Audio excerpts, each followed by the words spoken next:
Of the nearly 40,000 German sailors who stepped into a U-boat during World War II, only around 6,000 ever came home.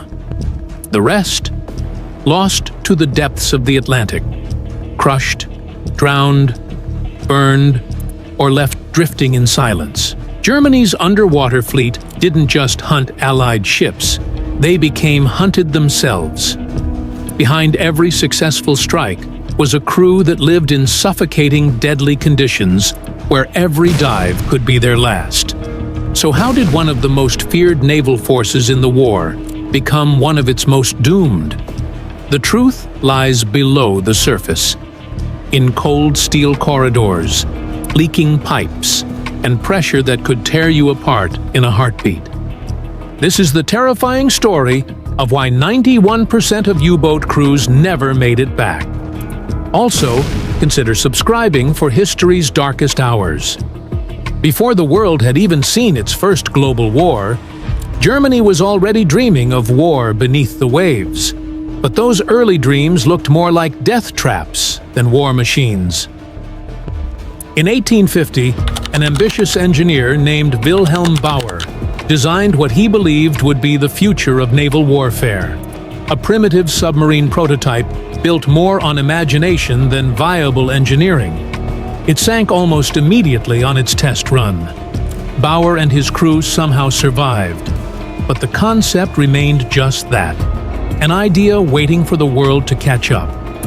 It took decades for that idea to resurface. In the early 20th century, Germany began developing a true underwater fleet, not for exploration or experimentation, but for power. Their goal wasn't to challenge the Royal Navy's battleships directly. That was suicide. Britain ruled the surface, but if Germany couldn't win the battle above the waves, they'd fight below them, and the U-boat became their weapon of choice. By the time World War I exploded across Europe, Germany had 28 U-boats ready for action. These weren't the sleek steel predators we imagine today. They were noisy, slow, and barely stable. Most of their time was spent sailing on the surface, only diving when they had to attack or avoid being spotted.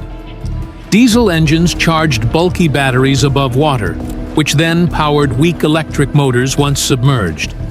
That gave them limited stealth and a narrow window to strike. But even with these limitations, the U-boats changed the game almost immediately.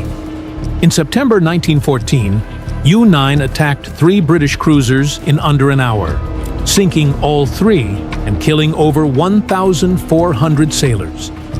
That one ambush shocked the world.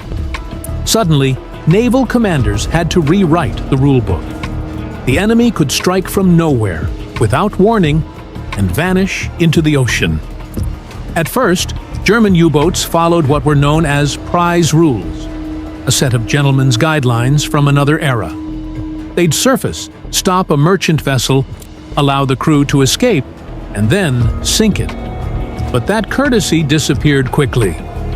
The British began arming their merchant ships, turning them into disguised traps called Q-ships.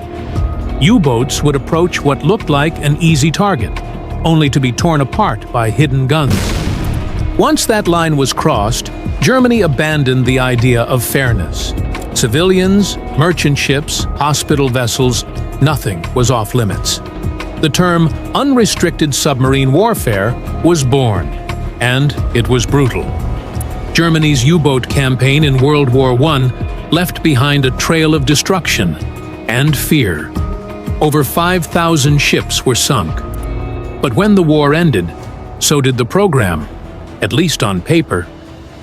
The Treaty of Versailles, signed in 1919, specifically banned Germany from building or possessing submarines. The Allies believed that by outlawing the weapon entirely, they could prevent another underwater onslaught. But banning something on paper doesn't erase it from memory or strategy. Behind the scenes, German naval leaders never gave up on their prized weapon. Instead, they got creative. They opened design offices in neutral countries and began building submarines for foreign navies. Ostensibly, these were exports, But in reality, they were trial runs for the next generation of German undersea warfare. Every screw, every gauge, every inch of pressure-tested hull plating was part of a long con. They weren't just waiting for permission, they were preparing for the next war. When Adolf Hitler came to power in the 1930s, secrecy became unnecessary. The new regime openly tore up the Treaty of Versailles and began rearming across every military front. Tanks, planes, and most importantly, submarines. By 1935, the charade was over. Germany had rebuilt its U-boat fleet from the ground up. But this time, it wasn't just about sinking ships. It was about reshaping strategy altogether. Enter Admiral Karl Dönitz. Dönitz didn't want lone submarines hunting solo targets. He envisioned something far more terrifying. Packs of U-boats coordinating their attacks, circling convoys like predators closing in for the kill. This wasn't theoretical. It became policy. And the tactic, called Wolfpack, would soon turn the Atlantic into a hunting ground. This time, they weren't playing by old rules. Germany wasn't just building a fleet. They were building a machine of economic destruction. When World War II began in 1939, Germany didn't wait to slowly build pressure. They unleashed it immediately, and beneath the waves. On the very first day of Britain's involvement in the war, a German U-boat torpedoed the SS Athenia, a civilian passenger liner. Over 100 non-combatants were killed. The official German explanation? A mistake. But the truth was already clear. Civilians were no longer off-limits. The war at sea would be total. This time around, Germany wasn't relying on the fragile U-boats of World War I. Their main weapon was the Type 7 U-boat, a faster, deadlier, more refined vessel that became the backbone of the Kriegsmarine. At over 220 feet long, the Type 7 could travel nearly 9,000 nautical miles before needing to refuel.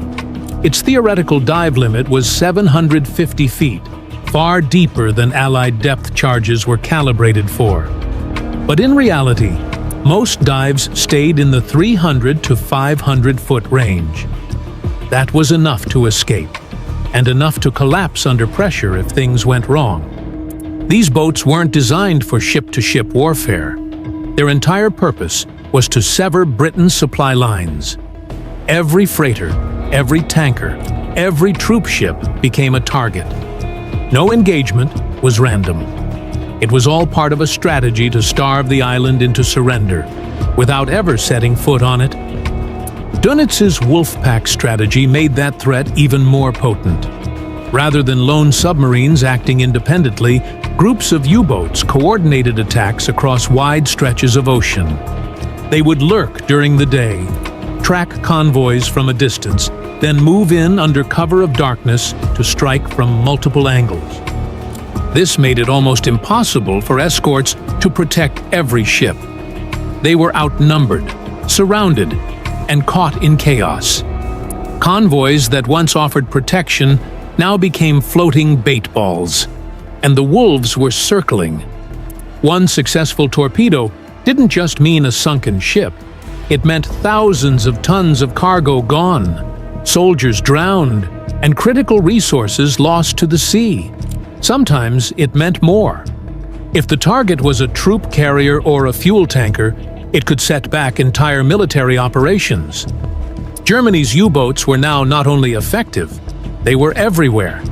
The Atlantic had become a minefield with no mines, just silent predators, waiting, and the Allies were running out of time to adapt. In the early months of World War II, the U-boat war escalated rapidly, and so did the list of acceptable targets. What began as a campaign to cripple enemy logistics quickly blurred the lines between soldier and civilian, combatant and bystander. By all accounts, the SS Athenia was a passenger ship, not a war vessel. Yet on September 3, 1939, U-30 torpedoed it without warning. Over 100 innocent lives were lost. including women and children.